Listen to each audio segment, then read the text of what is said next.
نحمده ونصلي على رسوله الكريم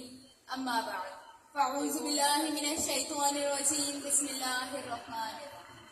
جناب صدر،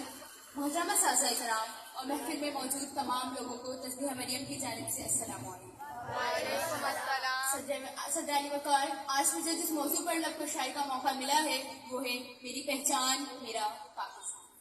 جناب اعلیٰ، 14 اگست 1947 کو دنیا کے ان نقشے میں ابھرنے والے ملک جس کی بنیاد لا الہ الا اللہ محمد رسول اللہ پر رکھی گئی ہے، صدر وقار، یہ سورج یہ ستاروں کا جہاں کوئی نہیں دے گا، زمین کھوئی تو اما کوئی نہیں دے گا، وطن یہ مٹ گیا تو تم بھی مٹ جاؤ گے نادانو، اسی کو زندگی سمجھو اسی کو زندگی مانو، کہ پاکستان سے باہر تمہارا کچھ نہیں یارو، کہ پاکستان سے باہر ہمارا کچھ نہیں یارو. جناب اعلیٰ، جب مجھے یہ موضوع ملا میں نے قلم اٹھایا اور لکھنا شروع کیا تو کبھی میری نظروں کے سامنے میجر عزیز مفتی جو 6 دن اور 6 رات بنا کسی آرام کے بارڈر میں کھڑے ملک کی حفاظت کرتے نظر آتے ہیں، کیونکہ وہ جانتے تھے میرا پہچان میری پاکستان ہے. تو کبھی میری نظروں کے سامنے سپاہی مقبول حسین جو اپنی کٹی زبان کے بہتے لہو سے پاکستان زندہ باد لکھتے نظر آتے ہیں، کیونکہ وہ جانتے تھے میری پہچان میرا پاکستان ہے. تو کبھی میری نظروں کے سامنے راشد منہاس جو تیاروں کا رخ موڑ کر کہتے ہیں کہ سب سے پہلے پاکستان، کیونکہ وہ جانتے تھے میری پہچان میرا پاکستان ہے. تو کبھی میری نظروں کے سامنے وہ افواج نوجوان آ جاتے ہیں جنہوں نے اپنے ہی لہو سے وضو کیا اور دشمنوں کا منہ توڑ جواب دیا. جناب اعلیٰ، ایک موج میں چل جائے تو طوفان بن جائے، ایک پھول اگر چاہے گلستان بن جائے، ایک خون کے قطرے میں ہے تاثیر اتنی، ایک قوم کی تاریخ کا عنوان.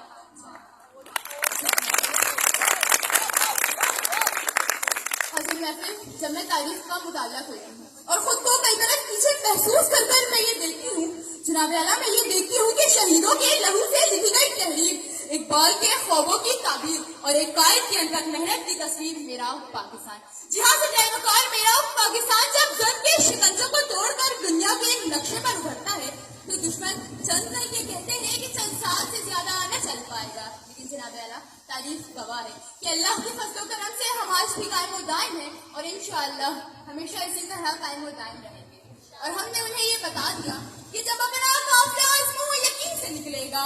جب اپنا قافلہ آزمو یقین سے نکلے گا، جہاں سے چاہیں گے ہم رستہ وہیں سے. جناب اعلیٰ، میں سلام پیش کرتی اپنے وطن کے ان دلیر جہاں بازوں کو جنہوں نے اپنی جان کی پرواہ کیے بغیر ہمیں یہ وطن دیا. صدر وقار، میں سلام پیش کرتی ہوں اپنے وطن کے ان شہزادوں کو جن کی محنت، جذبہ، جنون، لگن اور لہو سے ہمیں یہ وطن ملا. حضرت محفل، میں سلام پیش کرتی ہوں اپنے وطن کے ان دلیر نوجوانوں کو جن کے اندر آج بھی ملک کے لیے جان دینے کا جذبہ موجود ہے. صدر وقار، میں سلام پیش کرتی ہوں اپنے وطن کے ان شہزادوں کو جو آج بھی بارڈر پہ کھڑے ملک کی حفاظت کر رہے ہیں. جناب والا، کسی نے کیا خوب کہا ہے، جو توڑ دے اس چٹان کو ایسا کوئی پانی نہیں، بس ملک کی بات کرو دوسری کوئی کہانی نہیں. یہاں کی مٹی شہیدوں کے خون سے ترے، یہاں کی مٹی شہیدوں کے خون سے ترے، اے پاک فوج تیرا دنیا میں کوئی ثانی نہیں. جناب اعلیٰ، جب میں